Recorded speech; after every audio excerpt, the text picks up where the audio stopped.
Your Humanities Half Hour is brought to you by the Northern Marianas Humanities Council, navigating the human experience together.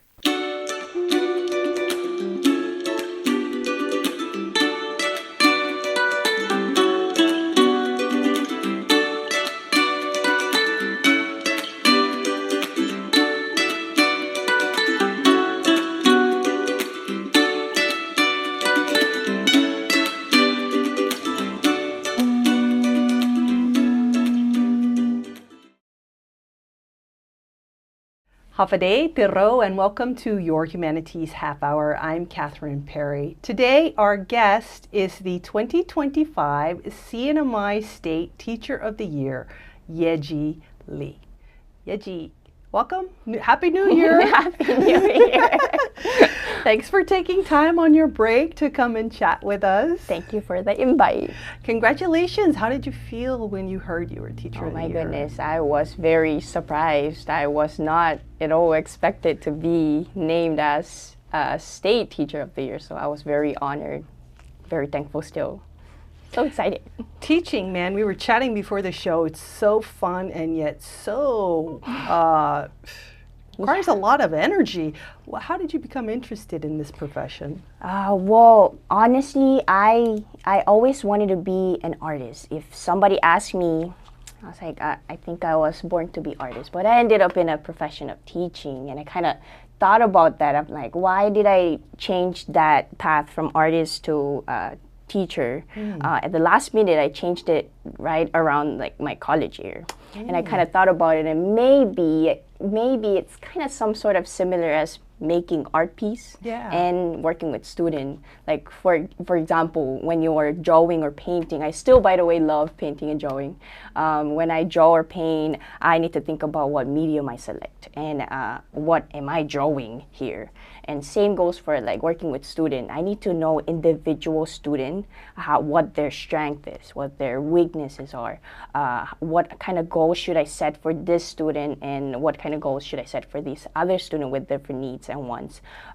It kind of go along the same line, and I kind of do enjoy finding that strategies for each student, finding, the student can draw, the student loves science. So I think I do enjoy the process of working with student, and I think to me, like cherry on top is seeing their progress. So like for example, when you're drawing or painting, you see the blank canvas to a sketch to like a whole full-on masterpiece, right?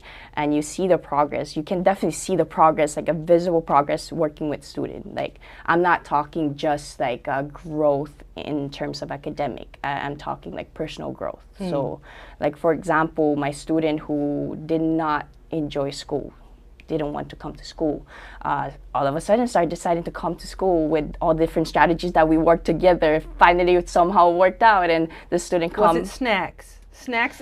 Possible. It might be the snack. Could be very lunch. The lasagna is very good, by the way. But yeah, like that students start coming back to school amazing. and finding reason to stay in classroom. Or like it could be those students who struggle in identifying letters. All of a sudden, after how many months and years, the students start reading grade level text with like 90% accuracy. That seeing that progress, how much effort that student put onto that strategy, when it worked out somehow, I think I find joy in there, and maybe that's why I open door every day.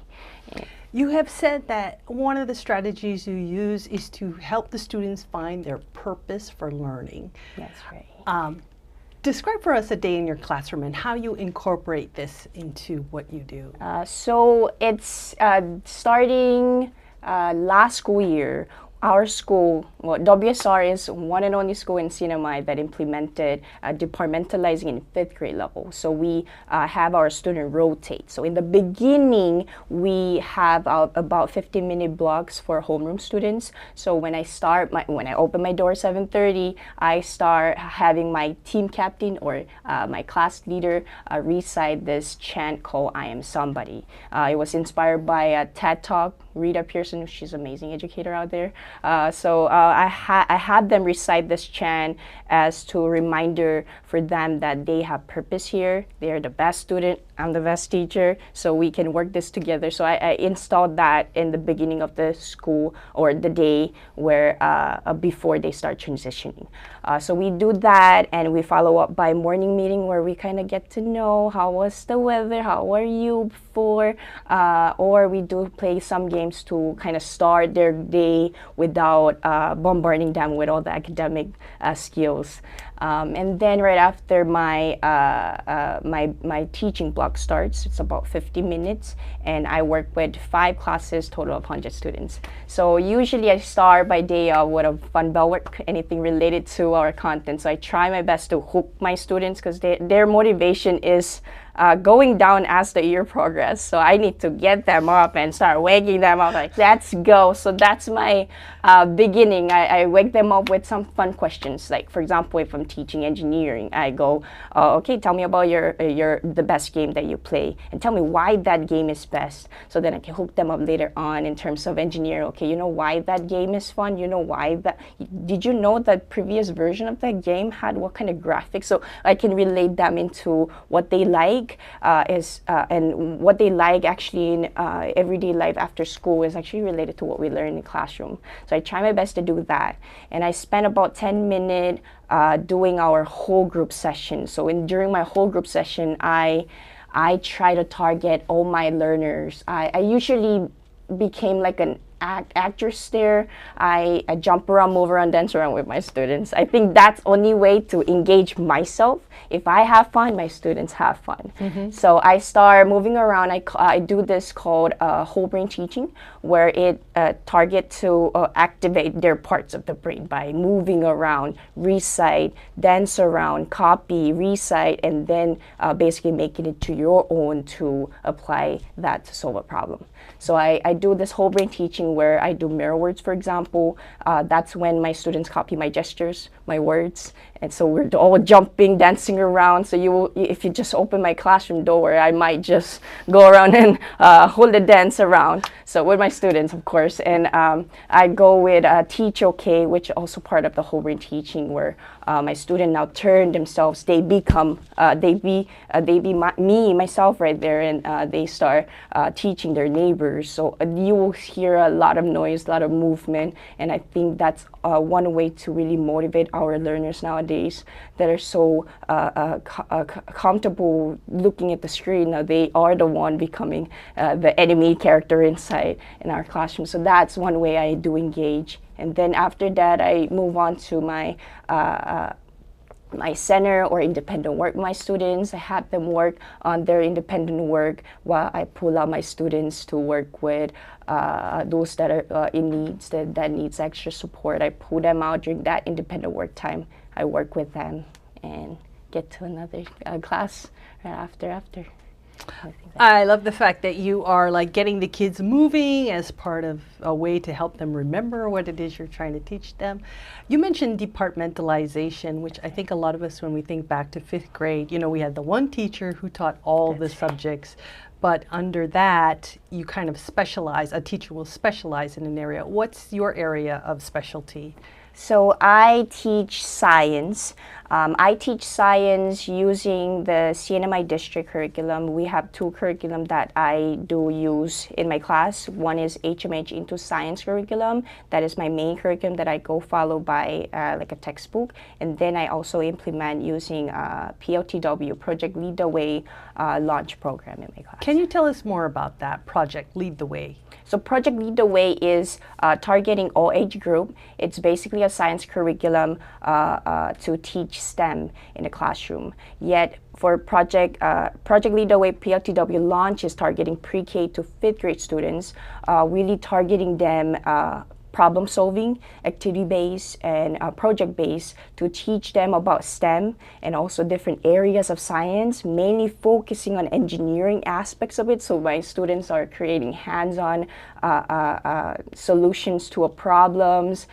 They develop, for example, a coding program to move around a robot and tackle certain tasks. So it's a really fun program that I love. I do enjoy, and I think my students do enjoy as well. I think, well, it sounds like they are if they get to dance around. When we come back, I want to do rapid fire with you. I know, well, I'll tell you what it is after the break. Is that okay? Yes. We'll be back after this break. Looking for resources about Marianas history, culture, and more? Well, check out the Northern Marianas Humanities Council's collection. Our extensive video, audio, and photographic library can be found on YouTube, Facebook, and Instagram at 670 Humanities. Or check out the written resources on our website at nmhcouncil.org. And for those who prefer a good book, we also have a selection of local publications for purchase. So, dive in, explore, and share your comments as we navigate the human experience together.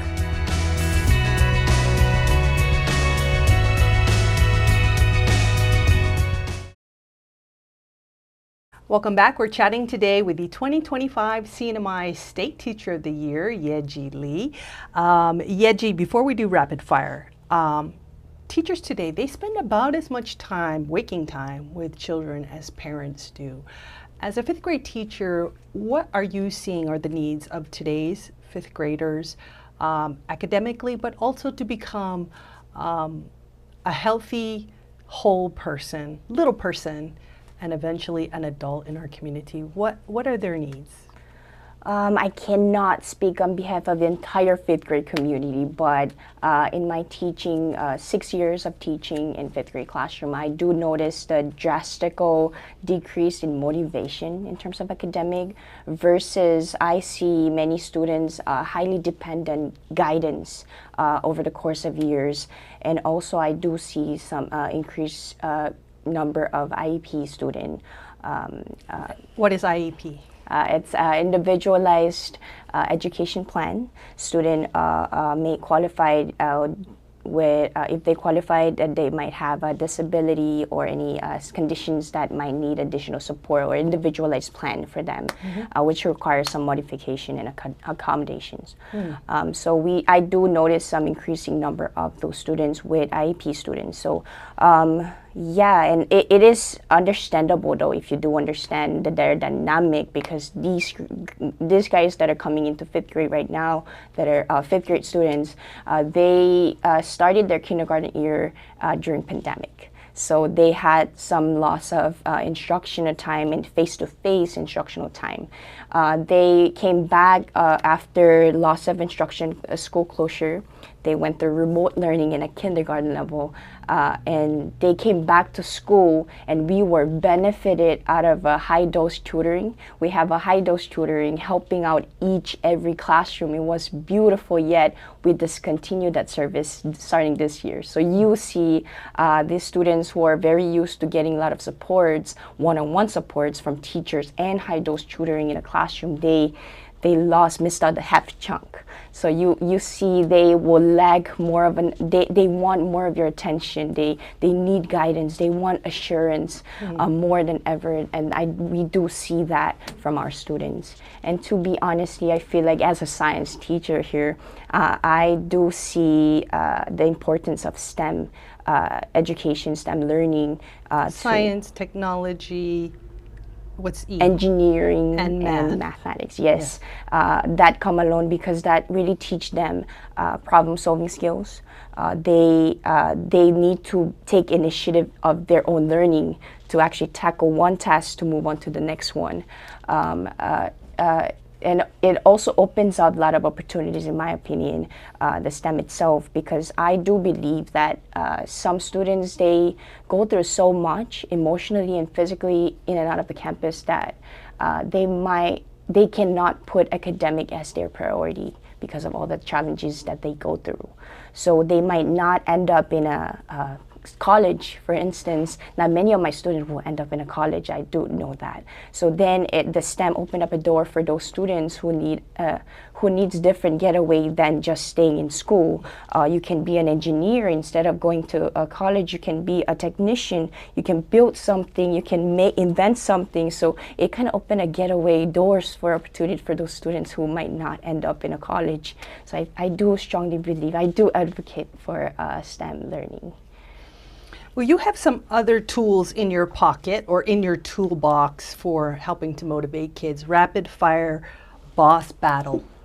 Oh, boss battle is my one way to get all my students' attention. It's a review game. I call it boss battle, where students tackle a boss character using the things that I taught them during in class. So they level up and meet the next boss, tackle by answering question correctly. I love that. I want to play boss battle. Next time. Let me see. Personal character development. Personal character development. I think I covered that during my homeroom blocks with my students. I play game, team building. As I mentioned earlier, we do a chant in the morning to recite them how best we are and how much we can pull through each day. It is really important for us because we're dealing with elementary school kids in a departmentalizing setting where we let, compared to other fifth grade classroom where you work in a self-contained class, you lack that the amount of interaction with one teachers. It kind of lacks. So then by giving them certain blocks, 15 minutes, 20 minutes, just bond with them and get to know each other. I think that's where the character education comes in, and that plays really big, important part in our day. I think so too, because looking back on my classes, my favorite classes were almost always my favorite teacher. I don't know which came first, the chicken or the egg. Okay, pen pal writing program. Oh, that I do it under, I am an NEHS or National Elementary School. Am I saying it right? National Elementary Honor Society. Okay. Yes, I'm an advisor for that club, and I do it under that club. So it's basically exchange a pen pal letter. Sometimes we do it within our NEHS with another group of students within our school. We sometimes reach out to outside communities, such as we went to Center for Living Independently. We exchanged letter 2 years ago during Christmas time. We also exchange letters with our middle school student, with our fifth grade students to get the sense of it. Don't be scared. Oh, that's amazing. It's your soon future, and they, as a middle school students who are mastermind of middle school, they reply back to us. It's a fun exchange letter program. So this is about you, 21st Century Education Award. That one I received last year. I was actually luckily nominated by our school principal, Dr. Dean.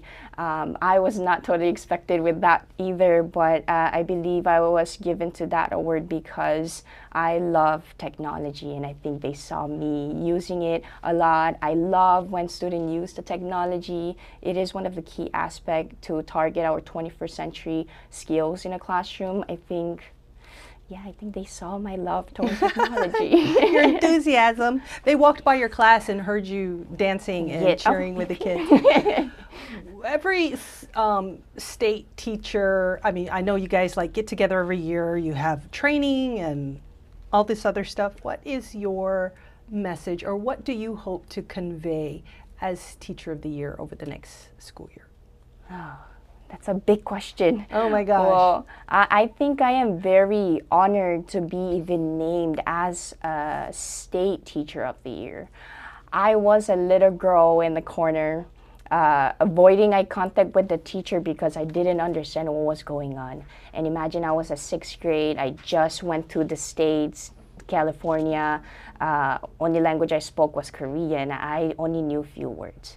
And imagine that girl becoming not only a teacher, but becoming a State Teacher of the Year representing CNMI. That's a big milestone that I think people are happy about. And I kind of felt that, I thought it was, when I first heard about this title, I kind of felt that this is too heavy. I feel the pressure, but then yet I kind of actually got an email from my previous student, all cap, Miss Yeji, I saw your picture and you are the State Teacher. So, I'm so happy. And I kind of felt that, I think this is why maybe I was given with that title, because it is not just my sole success. It's a success achievement by everybody that helped me become who I am today, including my family, my colleagues, my friends, of course my students, that who shaped me who I am today. I think that it's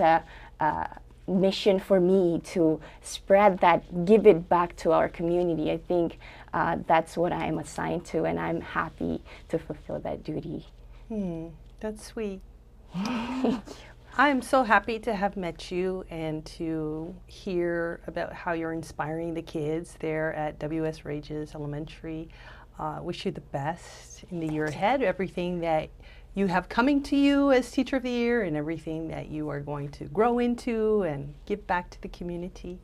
Any final thoughts before we go today? I think I have to thank all those people who I gave the most hard time. Oh, really?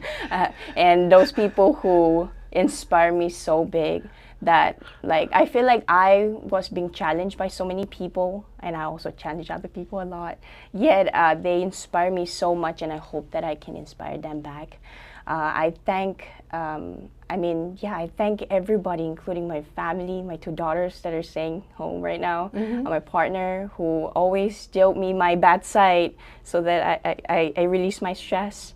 My parents who are in Korea right now, hopefully watching this and home, and my colleagues, my 5th grade team that are the biggest supporter ever in my life, and also our admin staff, our principal and vice principal, who helped me found me in many out of sand. They picked me up and make me who I am today. So I feel like I need to thank all those people who influenced me so positively.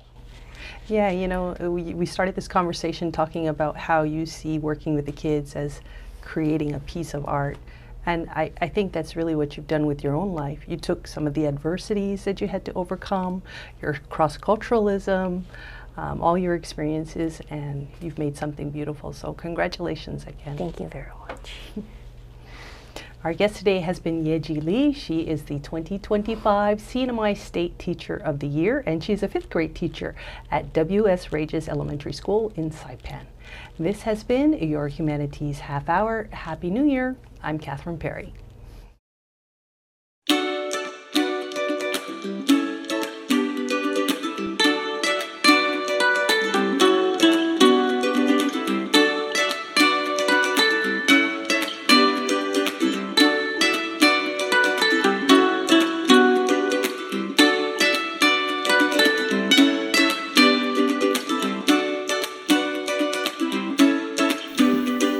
Your Humanities Half Hour has been made possible in part by a major grant from the National Endowment for the Humanities.